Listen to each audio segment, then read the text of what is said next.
Hello, and thanks for joining me. In this video, we will be covering defining security for your company and its users. Under the configuration menu, under security, we'll find our company users and our company user groups. This is a little bit different than employees because these people could actually log into the system. So you'll want to set up permissions for them and roles and rights. We're going to start by going to our company users. As you can tell, we already have a few users set up in the system. We're in the process of hiring a technical person, so we're going to set up a login for them. We're going to go under our users and create a new user by clicking Add New. We need to start by filling out at least their full name and email address. So I'll do that now.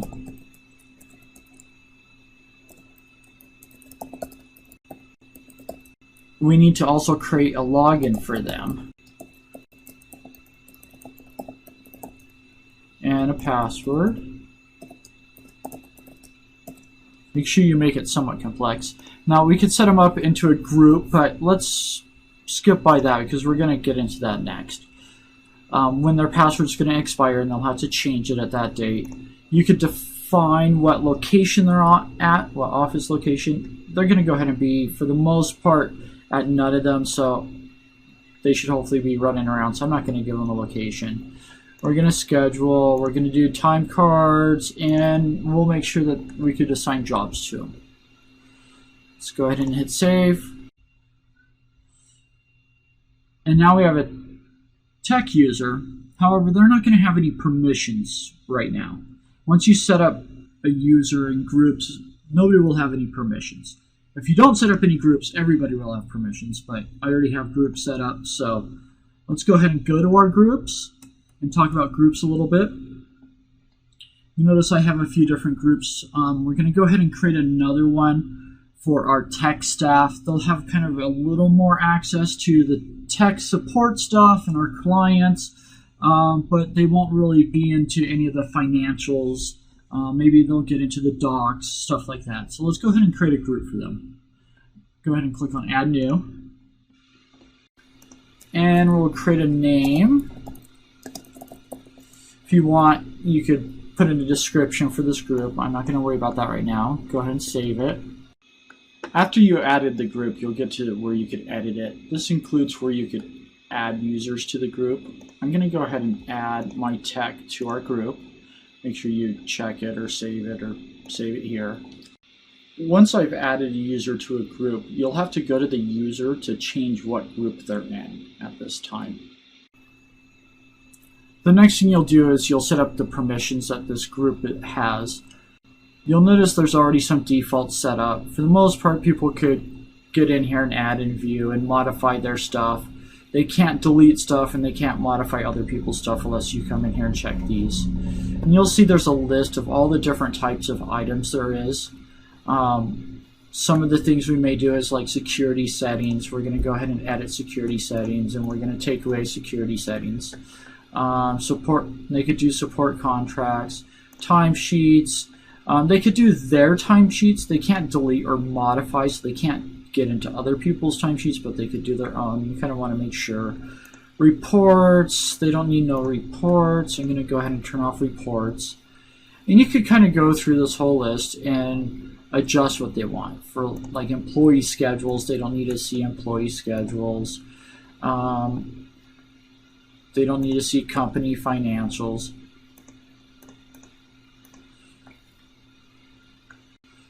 Company configuration, they probably don't need. And so forth. And once you're done, you could go ahead and save all these, and it'll save all those choices for you. Next, we're going to go to contact categories. In here, you could define what categories this user is going to have, or this group has permissions to. We'll talk about contact categories and a few of the different categories where you could define those. You'll start off with a few basic ones. You could always adjust those. So if you have any contacts and you categorize it as this, they'll be able to access that. Again, similar to all other security features in Nextera Office, once you set this, nobody else will be able to have permissions until you start defining permissions or put them in a group that does permissions. So make sure you go through all your users when you do any of these and you start adding these. If you set up groups but you don't set up contact categories, it's not going to narrow it down. Same with document categories. But once you set up that particular type of information, then that limitation is going to apply. So make sure you go through all your groups and set permissions.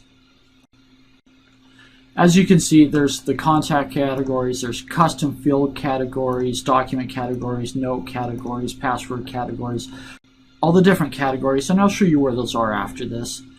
You also have notifications. These are what notifications this group will get, and at what interval these notifications will come. So if you want, you could come in here and adjust any one of these. You could, change it how often and whether it's enabled or not. If you want users in this group to be listed under who you could assign items to, who your support staff are, you want to assign issues to, you want to go ahead and check this, and that'll add the users that are in this group to those lists. Once we're done, we'll go ahead and save it. And now we've created a user and a group and assigned permissions to it. As I stated earlier, for the different categories, under the configuration menu, you'll find your different categories depending on what they are. So like the client, you'll have your client categories where we set up our client categories. Under your products, you'll have your product categories.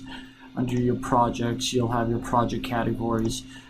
Under CRM is your note categories and password categories, and so on. That way you could tailor Nextera Office even a little more. Remember to visit the Help menu to find even more information, including how-to articles and videos on how to make Nextera Office work best for you.